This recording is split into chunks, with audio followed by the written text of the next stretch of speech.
High,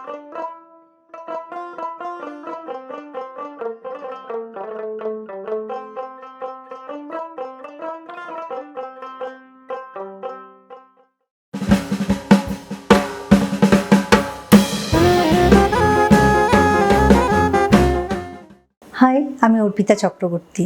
তোমাদের সকলকে স্বাগত জানাই সাতকাহনে টিপস অ্যান্ড ট্রিক্সে। আজকে তোমাদের দেখাবো ডিম সংক্রান্ত 5টি ইউজফুল কিচেন টিপস, যেগুলি তোমাদের কিচেনে অনেকটা হেল্পফুল হবে। তাহলে চলো শুরু করি। ডিম ভালো না খারাপ কি করে বুঝবে, তার কয়েকটি উপায় বলবো আর দেখাবো।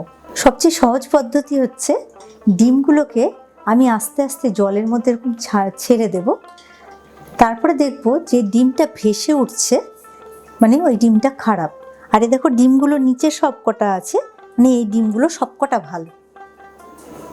আর একটা হচ্ছে, ডিম তোমরা কানের সামনে ধরে আস্তে আস্তে এটাকে ঝাঁকাবে। তাহলে দেখবে যে যদি খারাপ ডিম হয় তাহলে বেশি ঘন ঘন সেটা হচ্ছে লাফাবে ভেতরটা, আর যদি হালকা হালকা লাফায় মানে সেটা ডিমটা ঠিক আছে। তাছাড়া তোমরা আলোর সামনে ধরতে পারো।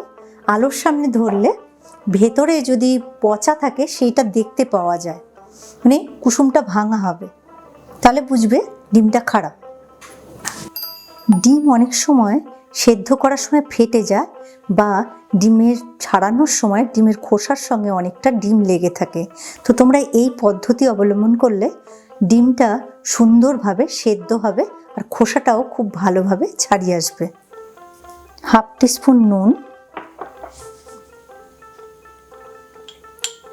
1/4 টিস্পুন বেকিং সোডা।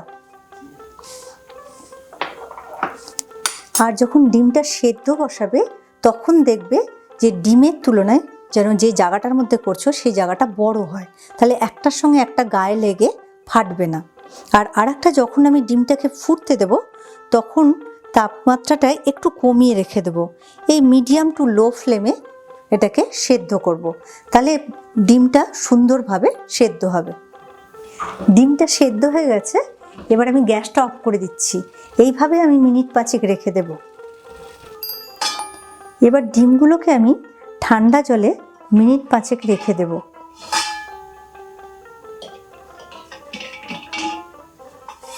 ডিমগুলো একটুও ফাটেনি, কি সুন্দর সেদ্ধ হয়েছে।